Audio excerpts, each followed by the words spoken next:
أعوذ بالله من الشيطان الرجيم بسم الله الرحمن الرحيم نحمده ونصلي على رسوله الكريم وعليه طيبين الطاهرين والمعصومين حق چینل پسند فرمانے اور اس کو سبسکرائب کرنے کا بہت شکریہ میرے ناظرین۔ پروردگار آپ کی حاجات میں اضافہ فرمائے اس قرآن پاک کے صدقے میں انشاءاللہ۔ دونوں بلندیوں کا نہیں ہے کوئی جواب، پشت نبی سے نو کے حصہ نسان تک گئے حسین، لبیک یا حسین۔ اور یہ پورے کا پورا قرآن پاک بھی امام حسین علیہ السلام کی حمد و ثنا کر رہا ہے، تعریف کر رہا ہے، کیونکہ اللہ تعالیٰ کی تعریف جب ہم کرتے ہیں تو اللہ تعالیٰ فرماتا ہے کہ تم میرا ذکر کرو میں تمہارا ذکر کروں گا۔ اور یہی وہ قرآن پاک ہے کہ جس کی عظمت کی بقا کے لیے حضرت امام حسین علیہ السلام نے حق کی آواز، ویسے تو آل رسول سب نے حق کی آواز اٹھائی، لیکن جو معاملات جو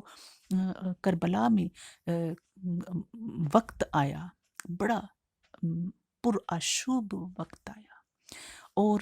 دردناک وقت آیا، امت کے ہاتھوں سے آیا، افسوس کا مقام یہ ہے۔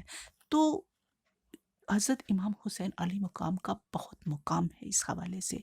قرآن پاک کی بڑی ہی خوبصورت سی آیت میں لے کے جو آج آپ کے سامنے حاضر ہوں میرے ناظرین، قرآن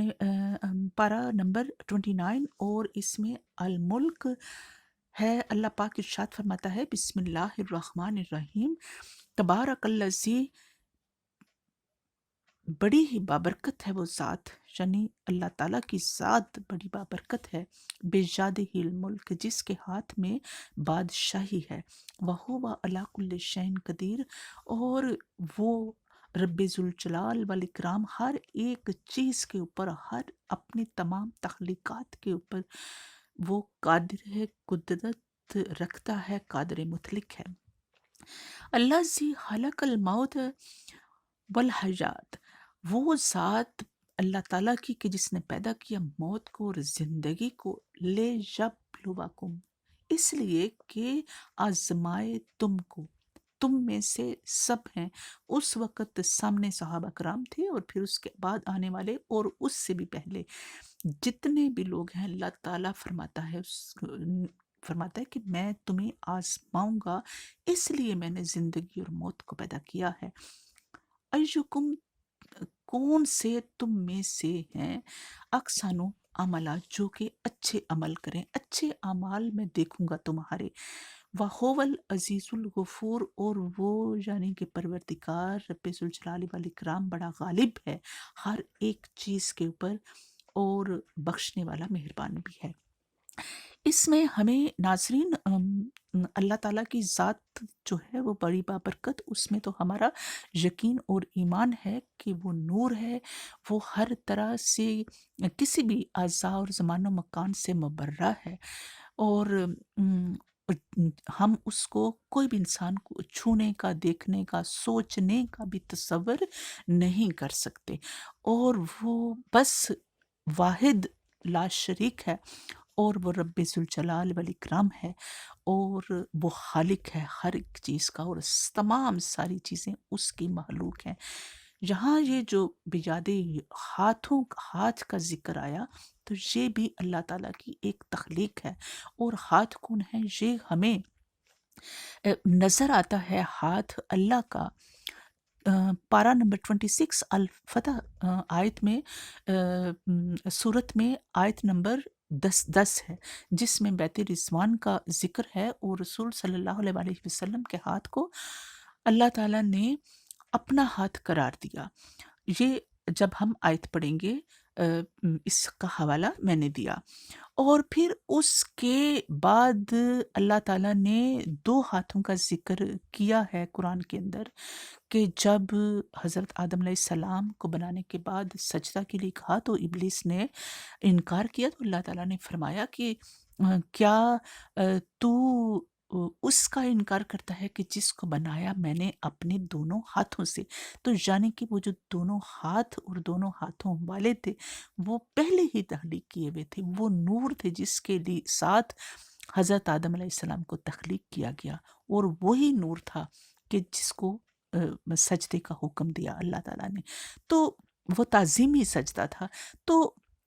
ہمیں اس چیز کے وہ دونوں ہاتھ ہمیں جو ظاہراً مظہر نور خدا بن کے ظاہر ہوئے، وہ غدیر کے مقام پر ظاہر ہوتے ہیں کہ جب رسول صلی اللہ علیہ وآلہ وسلم نے اپنے ہاتھ میں مولا علی علیہ السلام کا ہاتھ 1,24,000 تقریباً صحابہ کے سامنے ایک حج کیا اور اس کے واپسی کے اوپر اعلان کیا مولا کی مولایت کا اور ولایت کا، تو اس میں جو ہے وہ دونوں ہاتھ مظہر نور خدا بن کر جو ہیں وہ ظاہر ہوتے ہیں، اور ہمیں پتہ چلتا ہے یہی ہمارے ہاتھ جب سجدے میں جاتے ہیں، پانچوں انگلیاں ہماری گواہی دیتی ہیں پنج تن پاک کی آیت کے حوالے سے۔ تو یہی ہاتھ سجدے میں جاتے ہیں تو سجدہ کرتے ہیں اپنے رب کو، اور اپنے رب کے ساتھ گفتگو کرتے ہیں اور اس کی عبادت کرتے ہیں۔ اور ناظرین، لیکن یہ سب کچھ تو اللہ تعالیٰ نے فرمایا کہ میں نے ہاتھ میں بادشاہی دی ہے، اپنے ہاتھ میں، اس کے ہاتھ میں بادشاہی۔ معین الدین خواجہ معین الدین چشتی فرماتے ہیں کہ بادشاہ ہست حسین، دین ہست حسین، دین پناہ ہست حسین، بادشاہ بھی ہیں، دین بھی ہیں، دین کو بچانے والے بھی ہیں۔ تو یہ جو قربانیاں دی گئی ہیں ہمیں اس کے اوپر غور و فکر کرنا ہے۔ یہ کربلا ایک دم سے نہیں ہوتی ہے، یہ بڑا آہستہ آہستہ پلاننگ کے تحت، اور یہ جب جھوٹوں کو، مکاروں کو، ظالموں کو، قاتلوں کو، غاصبوں کو اور بے وفاؤں کو جب پردہ ڈالا جائے، جب ان کا ساتھ دیا جائے، جب ان کی حوصلہ افزائی کی جائے، تو پھر وہ بڑھتے بڑھتے بڑھتے بڑھتے وہ یہاں تک آ جاتے ہیں کہ وہ یزید بن جاتے ہیں، اور اس قرآن کے، اللہ کے احکامات کے دشمن بن جاتے ہیں۔ یہ جو جتنے بھی حق کے دشمن ہیں، وہ حق والوں کے دشمن تو ظاہراً ہوتے ہیں، لیکن وہ حقیقت میں اللہ کے اس احکامات کے دشمن ہیں، اس قرآن کے دشمن ہیں۔ اور اس قرآن میں اللہ تعالیٰ نے ان تمام ہستیوں کو جنہوں نے اس دین کو بچایا، اس دین کو سربلند کرنے کا عہد کیا، وہ حضرت امام حسین، حضرت امام حسن علیہ السلام، دونوں امام حسنین علیہ السلام کو آقائے دو جہان خاتم النبیین نے اپنے بیٹے قرار دیا، اور یہ بیٹے اللہ نے قرار دیا پارہ نمبر 3 آل عمران 61 میں، اور ان کو جنت کے وارث قرار دیا، مالک قرار دیا۔ کتنی نادانی ہے کہ جنت بھی مانگتے ہو تو پھر ان مالکوں سے جو ہے وہ دشمنی بھی کرتے ہو، اور محرم اور کربلا کے دلوں کو چیر دینے والے، خون کے آنسو رلانے والے اللہ کے ان ہاتھوں کو، اللہ کے ان ہاتھوں کی لکیروں کو، قرآن کی تفسیروں کو، اللہ تعالیٰ کی نشانیوں کو تیروں، تلواروں اور برچھیوں سے چھلنی کر دیتے ہو۔ بد نصیب، حاسد، لالچی، دنیا پرست 18,000 تو علماء اور مفتی تھے، یزید کے ماننے والے، یزید کے پیچھے چلنے والے، دنیا کی لالچ کرنے والے۔ ہمیں بس آج یہ سوچنا ہے، میرا پیغام ہے، کیونکہ محرم، خاص طور پہ محرم کے حالات، بیبیوں کے حالات، جنہوں نے جان، نثاروں نے جانیں قربان کی، ان کے حالات عام طور پہ اہل سنت کے گھروں میں نہیں پڑے جاتے، اہل سنت کے بچوں کو نہیں پتا ہوتا۔ تو میرا صرف سوچنے، بتانے کا، بات کرنے کا، میرا قرآن کو سامنے رکھ کے صرف یہ عرض کرنے کا انداز یہی ہے، کہنے کا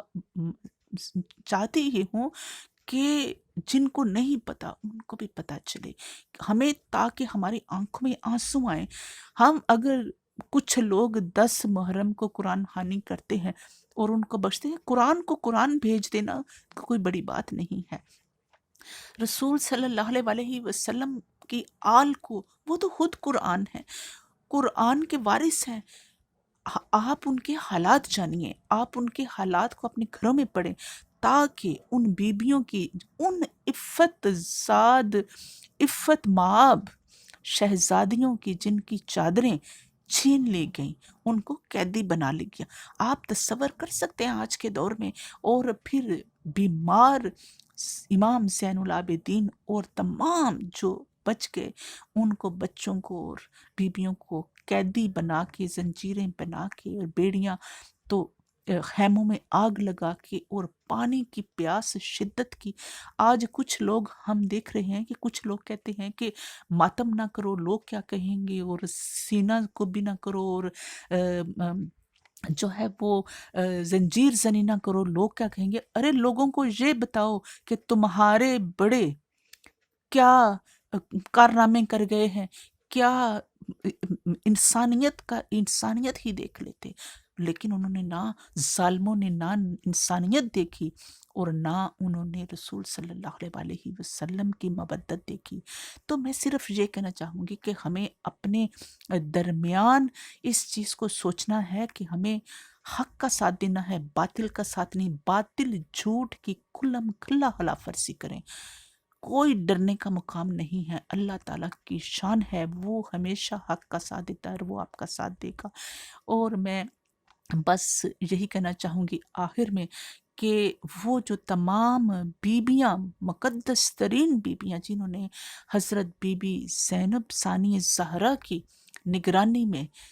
شہادتوں کے لیے اپنے بچے بھی قربان کیے، اور فرائض انجام دیے، ان کا بھی بڑا مقام ہے۔ ان کو بھی جو ہے وہ ہمیں سیکھنا ہے، ان کو بھی پڑھنا ہے، تاکہ ہم اپنی زندگی کو بدل سکیں۔ اور ہمیں باقی کی اس گفتگو کو ناظرین میں انشاءاللہ اگلی ایپیسوڈ میں بات کروں گی، اور بس اتنی سی دعا ہے کہ پروردگار عالم زندگی دی ہے تو جینے کا ہنر بھی دے دے، حسینیوں کو حسین دے دے، یزیدیوں کو یزید دے دے۔ اللہم صلی علی محمد وعلی محمد وعجل فرجہم۔ پلیز گزارش ہے کہ میرے اس چینل کو، اس ادنا سی کاوش کو سبسکرائب کیجئے اور دوسروں تک پہنچائیے۔ اللہ تعالیٰ آپ کو اس کی جزائے خیر عطا فرمائے۔